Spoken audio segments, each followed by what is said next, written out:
Los animales están equipados con órganos sensoriales que les permiten percibir estímulos de su propio cuerpo y en especial de su entorno. La percepción de estos estímulos provoca que el animal reaccione de formas variadas y complejas. La suma de estas respuestas se denomina conducta. La ciencia que estudia la conducta animal se conoce como etología.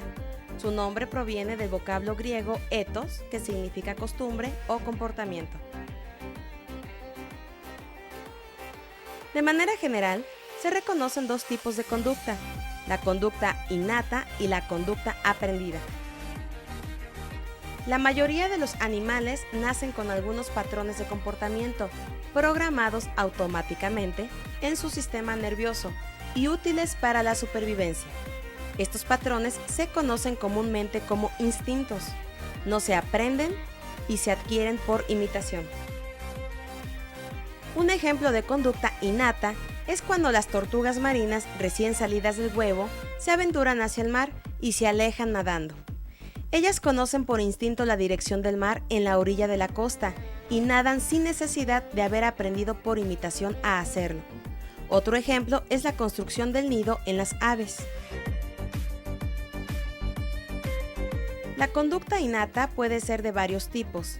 La cinesis y taxias son respuestas innatas ante un estímulo. Las cinesis es, por ejemplo, la modificación de la velocidad de locomoción de un animal como respuesta a una variación de intensidad de un estímulo exterior. Esto lo vemos cuando una presa se agita y escapa a gran velocidad ante la amenaza de un depredador. Huye buscando un sitio mejor para su supervivencia en dirección opuesta al estímulo. Las taxias son el movimiento o crecimiento hacia la dirección del estímulo. Por ejemplo, la luz de una lámpara, a lo que le llamamos fototaxia. Otra forma de conducta innata son los patrones fijos de acción. Son comportamientos innatos complejos que se realizan correctamente desde la primera vez y siempre de la misma manera. Un ejemplo es la mariposa monarca que en el otoño emigra de Norteamérica a México para pasar el invierno en los bosques de pino y oyamel. El aprendizaje permite al animal desarrollar respuestas basadas en la experiencia y juega un papel importante en la modificación del comportamiento para ajustarse a determinadas circunstancias. Algunas teorías tratan de explicar cómo ocurre el proceso del aprendizaje. Frecuentemente se considera la capacidad de aprender como una medida de la inteligencia de un animal. El aprendizaje puede tener lugar de diferentes formas. Es la pérdida gradual de respuestas previas, frecuentemente instintivas, cuando ya no están fortalecidas mediante un reforzamiento o un castigo. Los animales jóvenes a menudo presentan comportamiento de alarma frente a numerosos estímulos, pero aprenden rápidamente a ignorarlos cuando estos no se materializan en ningún riesgo para ellos. Un ejemplo de habituación es cuando se domestica un animal silvestre.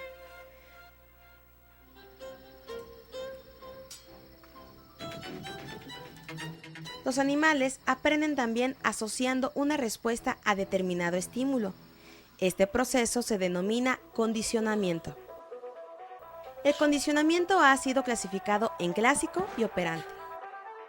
El condicionamiento clásico o aprendizaje por reflejos condicionados fue demostrado primero por Pavlov, utilizando perros hambrientos, por lo que también le conocemos como condicionamiento pavloviano.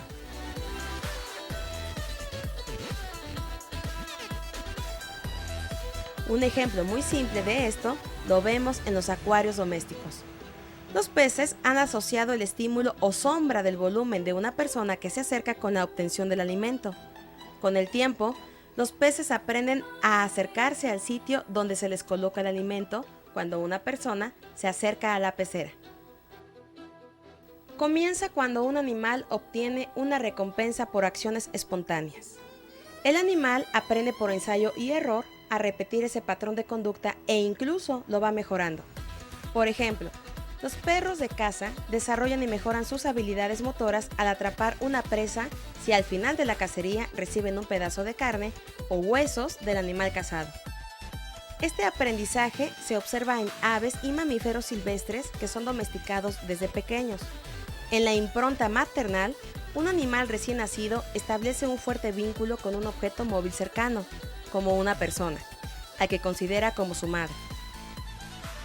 Un ejemplo de impronta son los polluelos que siguen a la persona que los alimenta, es decir, madre sustituta, en lugar de la madre real que los empolló.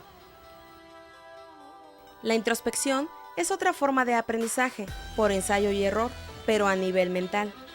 De una gama de posibles alternativas, el animal selecciona la más adecuada para alcanzar su objetivo. Por ejemplo, los delfines, al capturar sus presas, cazan en grupo y cada uno asume un rol y posiciones estratégicas para lograr su objetivo. Este aprendizaje solo es posible para animales con un sistema nervioso complejo. Responder a las condiciones cambiantes del ambiente constituye una parte fundamental de la conducta de los animales. En respuesta al ambiente, los animales poseen diferentes comportamientos según la especie. Un ejemplo es la selección del hábitat. El hábitat es el lugar que los animales seleccionan para refugiarse, alimentarse, reproducirse y criar. Cuando alguno de los recursos necesarios para subsistir se agota o las condiciones imperantes no son apropiadas para una necesidad biológica, como la reproducción y crianza, el animal busca un nuevo hábitat o emigra. Los animales muestran diferencias para localizar, seleccionar y obtener alimento. La obtención de alimento está relacionada con conductas innatas, así como características fisiológicas y anatómicas. Por ejemplo, los animales de hábitos como la rata canguro, que habita en el desierto, buscan alimento durante la noche, cuando la temperatura es menor y amparado en la oscuridad, puede evitar a sus depredadores. Dentro de la conducta animal, destaca también el fenómeno de la migración. La migración es el desplazamiento periódico, generalmente a través de largas distancias, que hacen algunos animales para llegar a territorios con un clima más templado que favorezca la alimentación, la reproducción y la crianza. La migración puede ser estacional cuando el desplazamiento ocurre con un cambio de estación del año. Hay especies que lo hacen para alejarse de inviernos en extremo rigurosos o veranos tórridos. Un ejemplo son las aves que transitan entre los meses de julio y noviembre cada año frente a la comunidad de Chichicaxtle, municipio de la antigua Veracruz.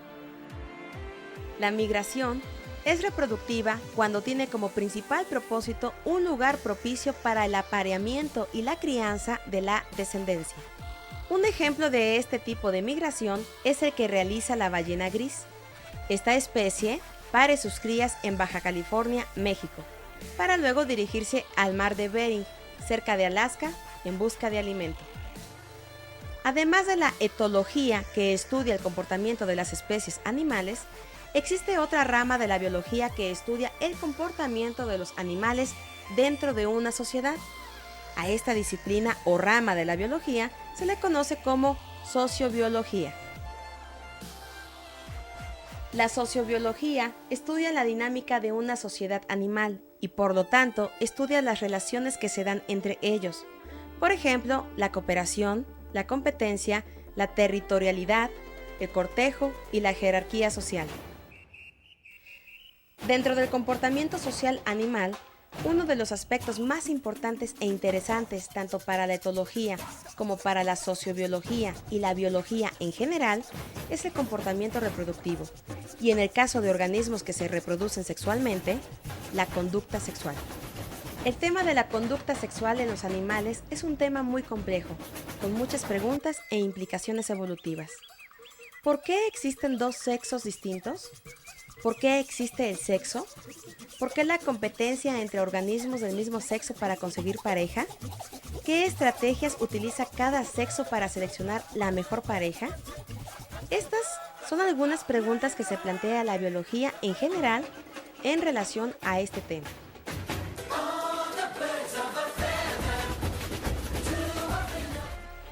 Dentro de la conducta sexual animal existen varios aspectos generales que aquí mencionaremos a grandes rasgos, de manera orientativa. Uno de los aspectos del comportamiento sexual más interesante y desconcertante para los etólogos y sociobiólogos es el cortejo. Este consiste en una serie de actividades precopulatorias que realizan diferentes grupos de animales con el fin de conseguir una pareja para aparearse. El cortejo generalmente es realizado o iniciado por los machos en edad reproductiva, pero en algunas especies puede ser la hembra la que tiene la iniciativa. En relación al número de parejas que mantienen o con las que pueden aparearse los animales, presentan diversas conductas sexuales. La poliginia es cuando un macho puede fecundar a muchas hembras.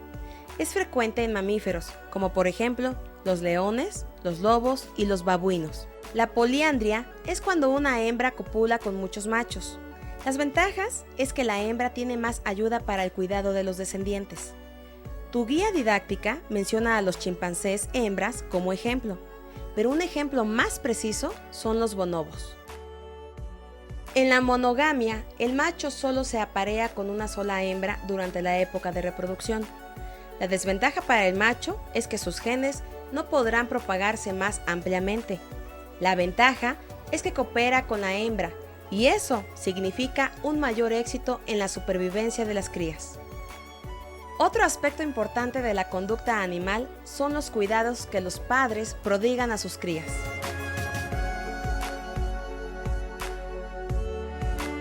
Las hembras de los mamíferos, por ejemplo, cuidan a las crías desde que nacen, retrasando su ovulación para amamantarlos y así favorecer el desarrollo de los pequeños. En algunos casos, como en los primates, la madre, el padre o ambos enseñan a sus crías algunas habilidades necesarias para la supervivencia. Defender el territorio, rico en recursos alimenticios o en potenciales parejas para reproducirse, es otro comportamiento importante de los animales. El animal suele defender su espacio para beneficio propio o de sus crías, con el uso de la fuerza. Por ejemplo, los tigres dejan marcas con sus garras en la corteza de los árboles para avisar a otros tigres que esos territorios son de su posesión. Muchos animales viven parte de sus vidas en grupos sociales y se asocian con otros individuos de la misma especie. Pertenecer a un grupo puede ofrecer ventajas como mayor protección ante los depredadores, seguridad y alimento. Los lobos, por ejemplo, cazan en manada y esto les ofrece mayor ventaja que si cazaran solos. Otro ejemplo son peces que forman un cardumen para protegerse. Los animales sociales pueden organizarse en familia. La familia es uno de los tipos más simples de grupo social. En él es común que vivan los progenitores con las crías o un solo progenitor con las crías. Una sociedad como tal es un grupo mayor de individuos emparentados o no y organizados en diversos grados de complejidad. Existen dos tipos de sociedades animales. El primer tipo es aquella en que la organización social es muy escasa y no existe división del trabajo. El segundo corresponde a una sociedad con una organización avanzada, con división de trabajo y jerarquías sociales. Un ejemplo de esta última son las hormigas. En algunas sociedades de animales, dentro del grupo, se observan comportamientos que sirven para establecer un orden de subordinación o jerarquía. En primates como el chimpancé, por ejemplo, generalmente el grupo se organiza alrededor de un dominante, también denominado macho alfa. El macho alfa tiene la ventaja de elegir los mejores recursos como espacio, alimento y hembras receptivas para el apareamiento. Muchos animales viven agregados en grupos durante todas las etapas de su vida, desde que nacen hasta que mueren. Algunas ventajas de vivir en grupo son que el trabajo que realiza cada miembro beneficia al resto, aunque cada miembro vele por su propio interés.